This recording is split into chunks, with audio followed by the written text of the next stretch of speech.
제가 말씀 위해서 먼저 기도하겠습니다. 사랑과 은혜가 풍성하신 하나님 아버지, 우리 함께 하나님을 예배하며 우리의 공동체가 기록된 하나님 말씀을 눈으로 보며 입으로 고백하며 또 우리의 귀로 들었습니다. 살아있는 하나님 말씀이요, 지금 우리에게 주시는 말씀으로 듣고 받을 때에 우리 안에 살아계신 성령 하나님께서 이 말씀의 의미를 우리로 깨닫게 하시고 우리가 순종할 수 있도록 도우실 줄을 믿습니다. 예수 그리스도의 이름으로 기도하옵나이다. 아멘. 오늘 우리가 함께 읽고 들은 하나님 말씀은 로마서 5장 1절에서부터 8절까지의 말씀입니다.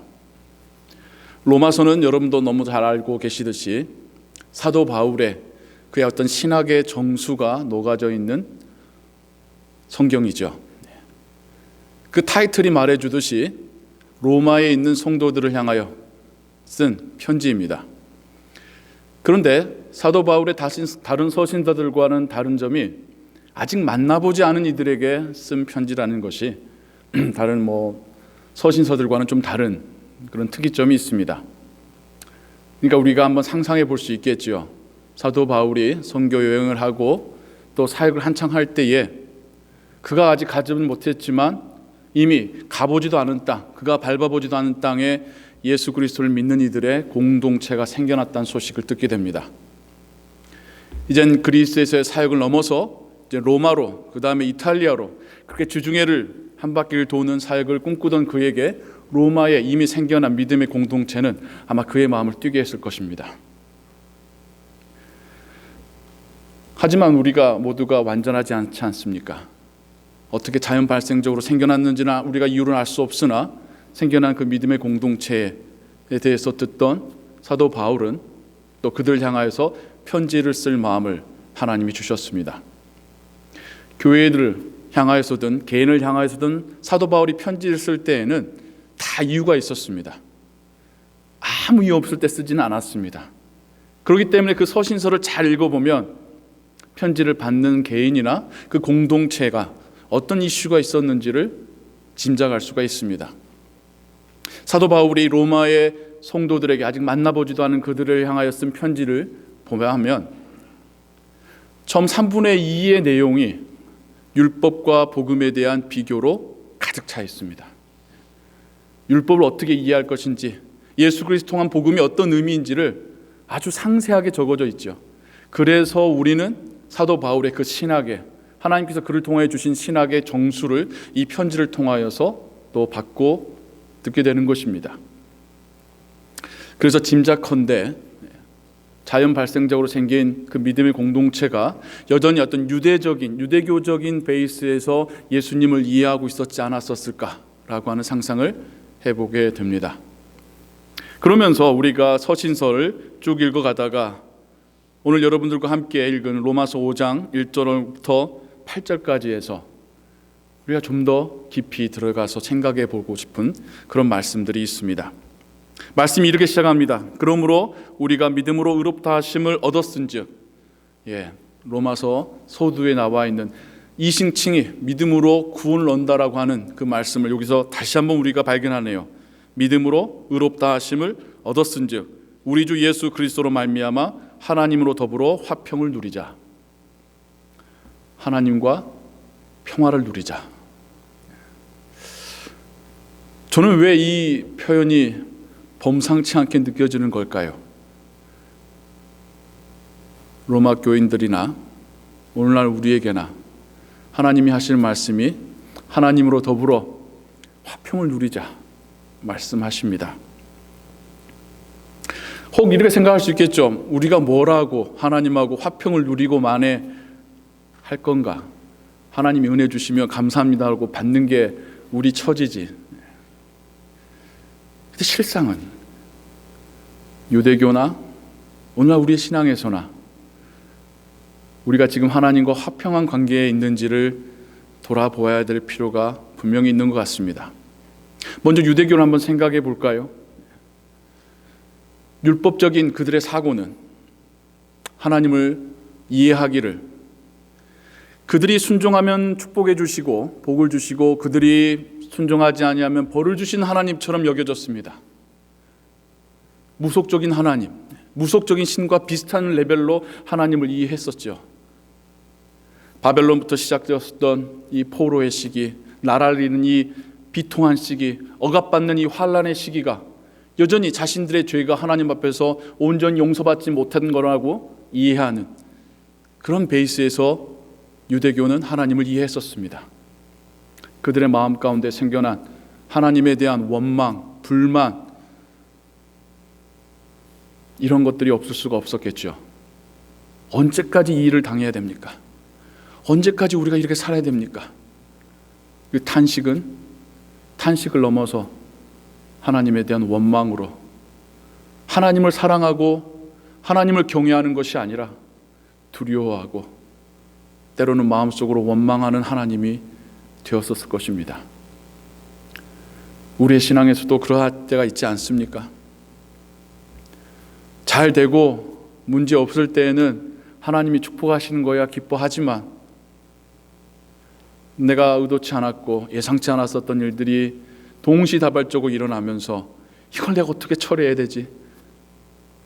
이게 돈 문제만이 아니고 가족 중에서 관계 가운데서 우리 개인의 육신의 건강으로 어려움이 일어날 때에 아무리 기도해도 응답 없는 하나님을 보면서 우리도 어느 순간 하나님을 원망하고 때로는 미워하고 나의 하나님 같지가 않아, 하나님이 내 기도는 들어주시지 않는 것 같아 라고 생각하는 그런 모습, 그런 마음을 가질 때가 있지 않습니까? 우리도 정말 항상 하나님과 화평한 관계를 가지고 있습니까? 아니잖아요. 사도 바울이 이어서 말합니다. 또한 그로 말미암아 우리가 믿음으로 서 있는 이 은혜에 들어감을 얻었으며 하나님의 영광을 바라고 즐거워하느니라. 예수 그리스도를 말미암아, 그분을 믿음으로 말미암아 구원을 얻었기에 구원이라는 은혜 위에 서 있기 때문에 우리가 기뻐할 수 있다라고 말을 합니다. 좀 막연해요. 좀 뻔한 말 같기도 하고. 근데 이어지는 사도 바울의 계속되는, 물론 하나님께서 그의 입술을 통하여 그의 펜을 통하여 주시는 말씀입니다만 이렇게 말씀하셔요. 다만 이뿐 아니라 우리가 환난 중에도 즐거워하나니. 환난 중에도 즐거워하는지는 모르겠습니다만 바울이 이렇게 말을 합니다. 한번 들어보게요. 이는 환난은 인내를, 환난 가운데 우리가 참더라는 거죠. 왜 참는지 모르겠지만 참더라는 거예요. 그러면서 인내는 연단을, 연단이라는 단어가 예전 한자식 표현이니까 조금 어렵습니다. 여러분 성경 읽으실 때 한자 표현이 어려울 때는요, 앞뒤로 바꿔보시면 쉬운, 여러분이 잘 아는 단어가 나와요. 연단을 반대로 앞뒤로 순서를 바꾸면 뭐가 되죠? 단련. 우리가 환난 가운데 인내하면서 우리에게서 하나님께서 우리를 단련시키시는 시간이 되더라는 겁니다. 마치 쇠를 뜨거운 물에 넣었다가 망치로 때렸다가 찬물로 넣었다가 다시 뜨거운 물에 넣었다가 하는 계속되는 이 단련질. 우리가 환난 가운데 인내하며 이런 시간들을 갖더라는 겁니다. 영어 성경을 보면요, 연단, 단련이라는 단어를 캐릭터라고 하고 있습니다. 이게 다르게 몰딩이라는 말로 하지 않고 캐릭터라고 말하고 있어요. 어떤 성품, 누구의 성품이겠습니까? 그리스도의 성품이겠죠. 못난 우리가, 죄에 연약한 우리가 어려움 가운데 인내할 때에 그런 우리가 점점 예수님의 모습으로 닮아져가고 바뀌어져가는 그런 시간들을 갖더라는 겁니다. 근데 여기까지도 우리가 감사하기는 아직 일러요. 그렇죠? 그러면서 이어서 하는 말이 그런 연단은 소망을 이루는 줄 알미로라. 예수님의 성품이 우리에게 묻어나기 시작하면서, 우리가 예수님을 닮아가기 시작하면서 우리에게 소망이 생겨나더라는 겁니다. 그러면서 5절에 이렇게 말합니다. 소망이 부끄럽게 아니함은, 우리가 가진 소망이 우리를 실망시키지 않게 하기 위해서 우리에게 주신 성령으로 말미암아 하나님의 사랑이 우리의 마음에 부은 바 됨이니. 여기서 본격적으로 하나님께서 일하심이 나타나고 있습니다. 하나님께서 우리를 단련시켜 가고 계시고 우리로 소망을 품게 하시는데 우리의 소망이 실망하지 않도록 하나님께서 그 사랑을 우리에게 계속 부어주신다는 거예요.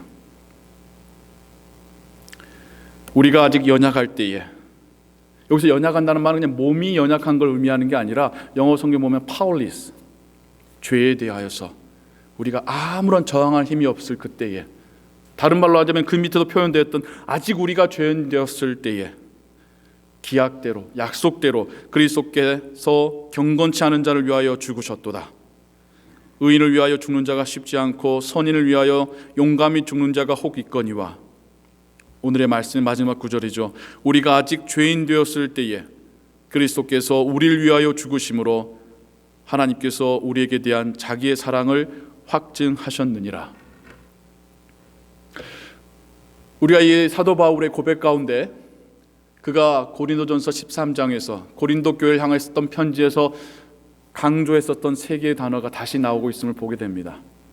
믿음으로 예수 그리스도를 통하여서 구원을 받고, 이 믿음으로 살아가는 자가 인내하며 연단받으며 소망을 품게 되고, 그리고 하나님은 우리의 소망이 쇠어지지 않도록 실망시키지 않도록 계속해서 하나님의 사랑을 우리에게 공급하신다라고 하는 믿음, 소망, 사랑이 로마서 5장에도 등장하고 있네요.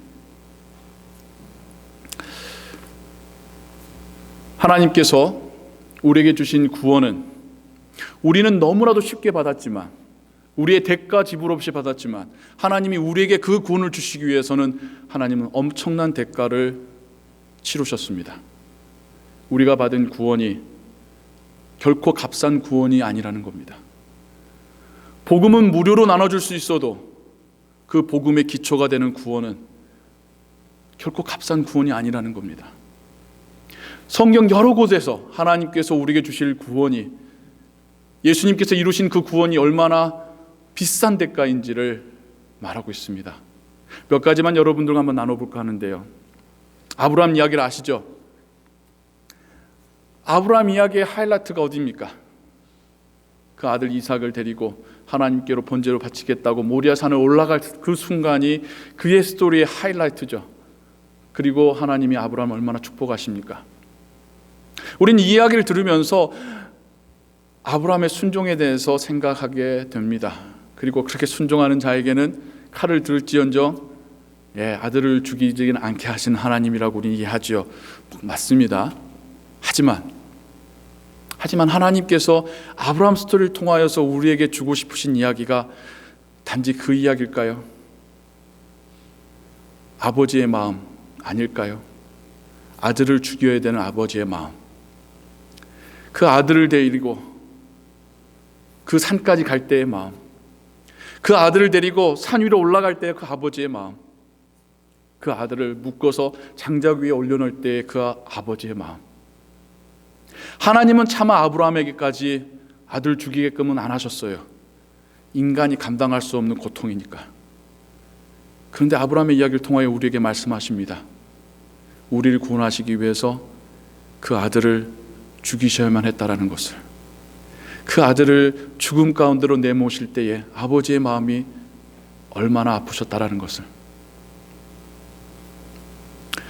예수님께서도 예수님 그 생명을 통하여 이루실 구원의 길이 얼마나 값진가를 여러 가지 예언으로 말씀해 주셨죠. 값비싼 옥합을 깨뜨린 여인의 심정을 통해서도 비유하여 그 무엇보다도 귀한 것이 이 구원이라는 것을 말씀하셨고, 전 재산을 팔아서라도 정말 내가 만난 아름다운 이 진주 하나 살고 싶어하는 그 상인의 마음을 통하여서 우리가 가진 그 무엇보다도 구원이 값진 거라는 것을 예수님 우리에게 말씀하셨습니다. 1만 달란트에 혹은 1달란트, 2달란트, 5달란트의 비유에서도 우린 달란트가 얼마나 큰 값어치인지 잘 모르잖아요. 그냥 대략 이 정도 되는 금덩어리래요. 한 장정이 20년 동안 벌기만 하고 먹고 쓰지 않아야지 모을 수 있는 정도의 재산이라고 합니다. 뭐 값어치는 10억에서 20억이라고 하는데 중요한 것은 우리에게 너무 큰 값어치라는 거죠. 그런데 그런 달란트를 나중에 예수님이 어떤 비유까지 하시죠? 1만 달란트의 빚을 탕감받은 자라고까지 비유로 우리에게 말씀하십니다. 오해하시면 안 돼요. 우리의 생명값이 1만 달란트라는 게 아니에요.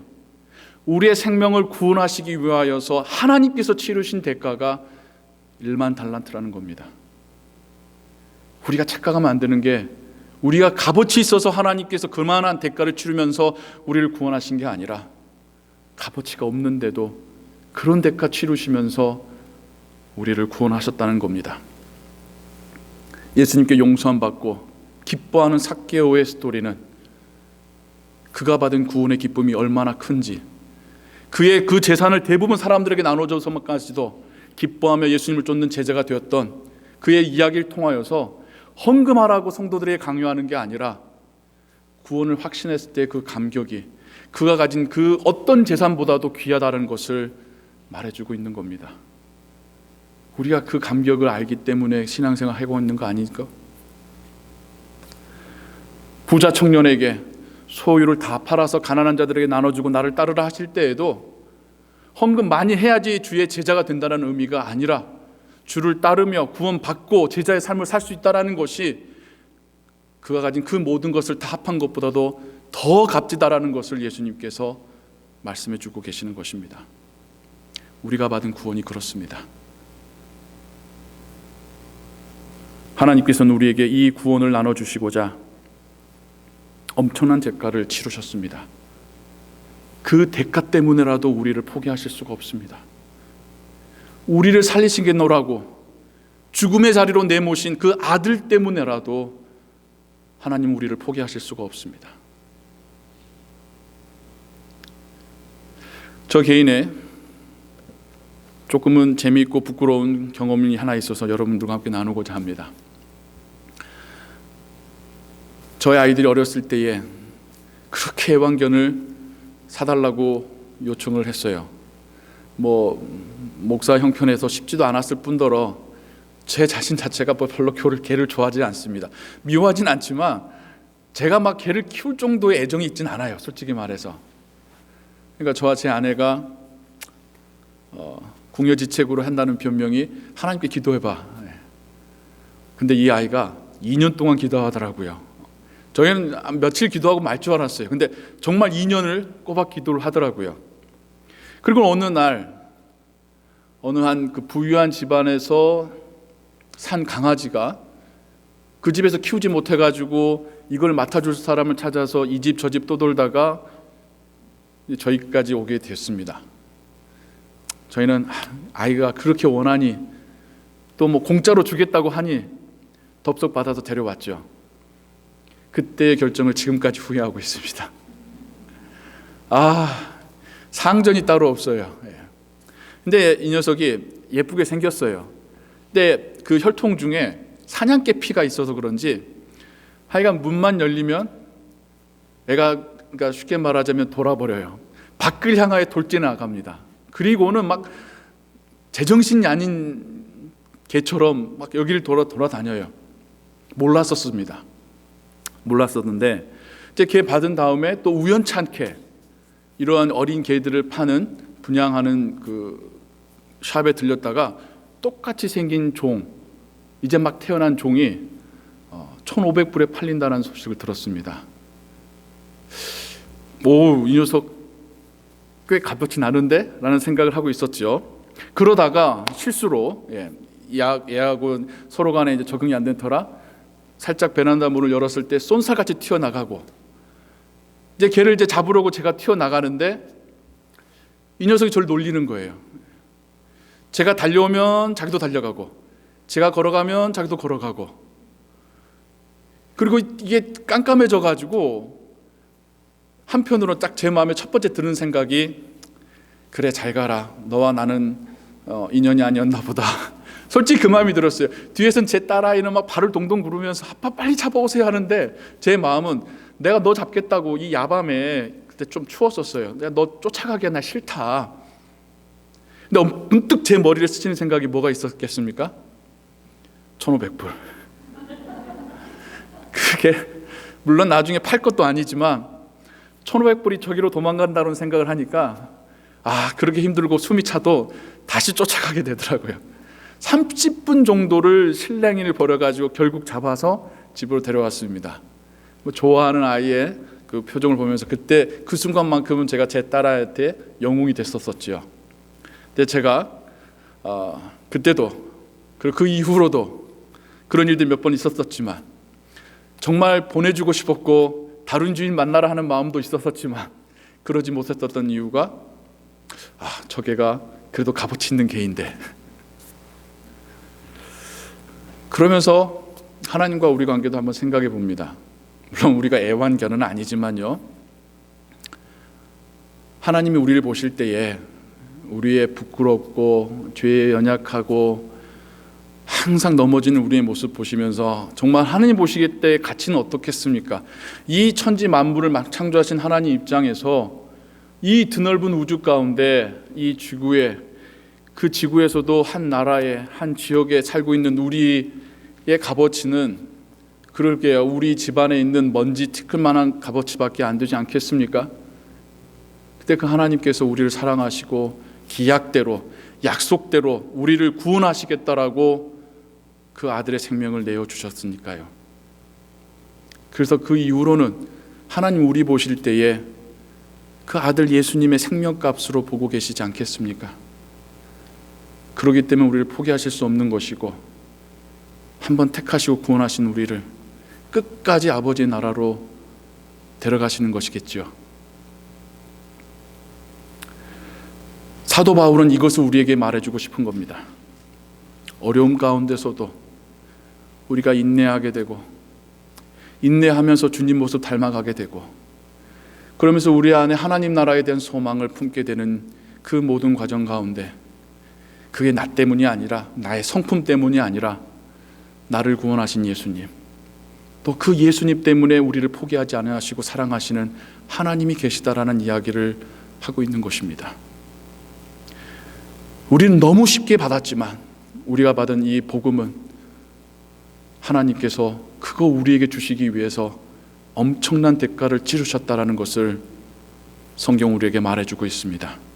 우리가 여전히 죄인이었었을 때에도 하나님은 약속대로 우리를 살리시겠노라고 그 아들을 내어주시면서 우리를 향한 그 사랑을 확증하셨습니다. 그러기에 그걸 깨닫는 사람은 하나님 앞에 감격의 고백을 하는 것이겠죠. 그러기에 하나님께서 말씀하신 대로 살려고 노력하는 제자의 삶을 살아가는 거겠죠. 제자의 삶은 이렇게 살아야지 복받는다라고 하는 조건부가 아니라 구원에 대한 감격의 표현입니다. 예수님의 제자로 살아가는 것은 내가 받은 이 구원이 그 무엇보다도 값어치 있다라고 하는 나의 삶으로 표현하는 고백인 것입니다.